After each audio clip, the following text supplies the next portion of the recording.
Yeah, just like to start off saying, obviously give credit to Dartmouth and what they were able to do physically.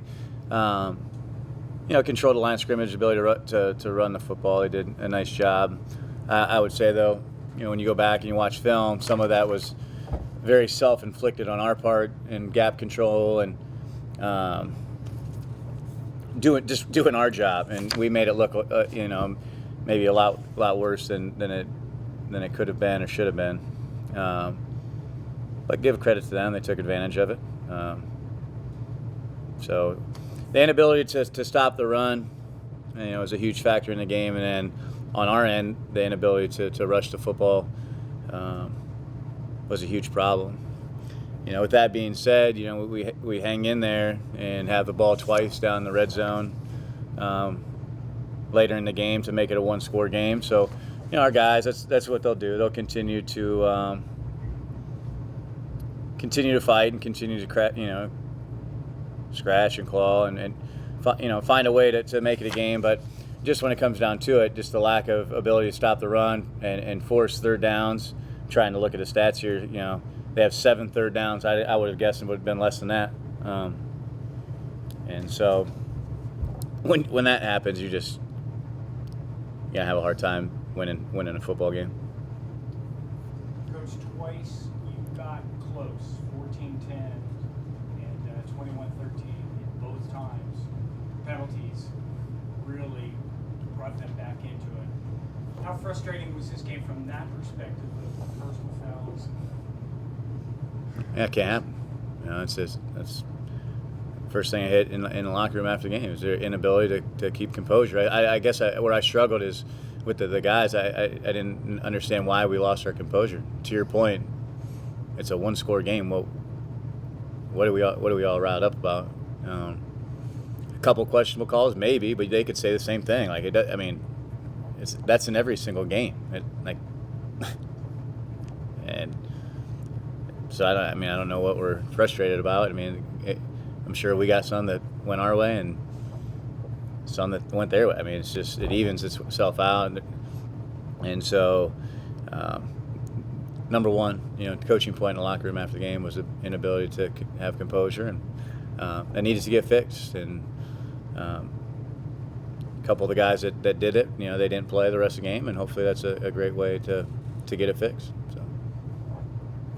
Dartmouth had a pretty much completely revamped offensive line. It seemed like they were still able to get quite a bit of push there for most of the game. What did you see from that group and your defense's ability to respond to that? Yeah, before the game, it's one of those things. When you talk about a good program, everybody talks about, well, they lost 8 starters on defense and they lost 3 starters on the O-line. Yeah, they replaced them with juniors and seniors.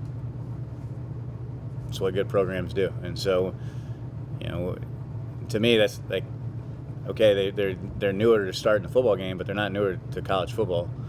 And you could tell based on their players on both sides of the ball that I'm sure they have physical. They're physical at the point of attack on both sides, and that allows them to carry that over into a game. And you can see it. They probably practice at that level, and so then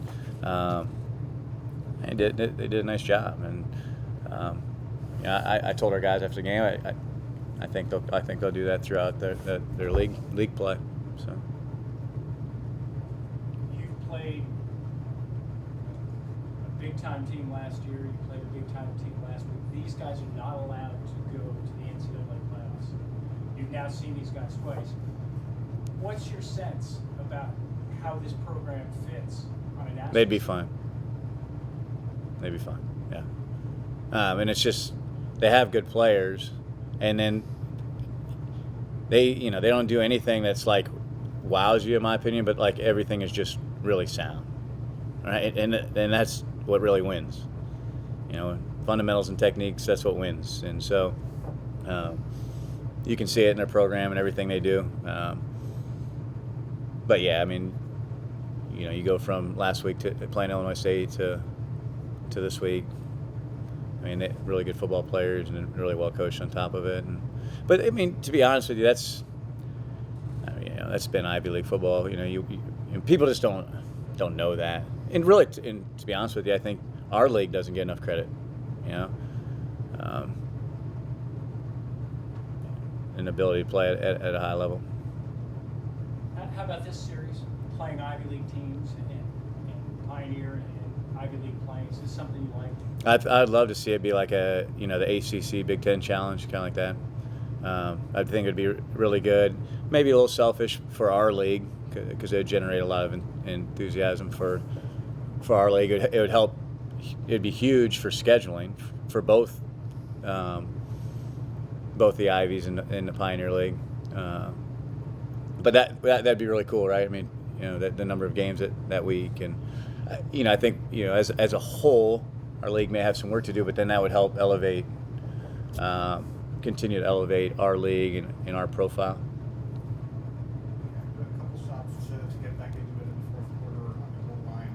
What did you see in some of those situations, matchups wise, and what do you think they were able to get those stops? Yeah, we just had to have the ability to run the ball.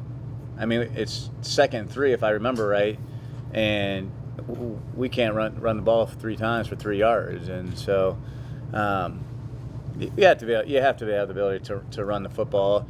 It's for them. That's all they did. They didn't have to do anything else. And then on our end, we couldn't, and so it forced us to pass. And when you do that, you become one-dimensional, or you're allowed to just run. I mean, it becomes very challenging.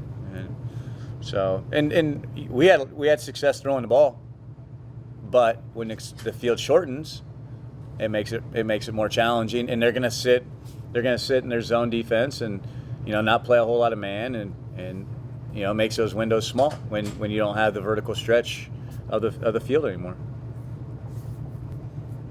Late in the third quarter, you went to a hurry up and had some success with it. Is that something that you?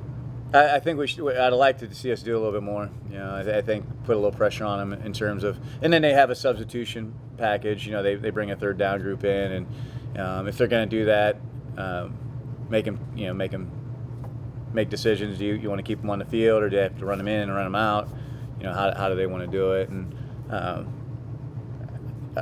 we were just pretty efficient. I guess moving the ball 20-20 at times, but I think it's something that we could have maybe taken a little bit more advantage of. How about the atmosphere, the trip east, and all that?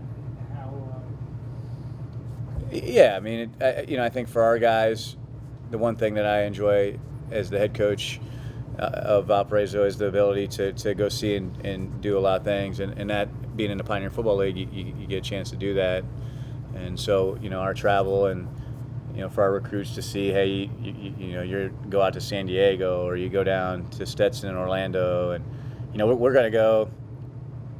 We're gonna go to play Dayton. We go to the Wright Pat Air Force Museum.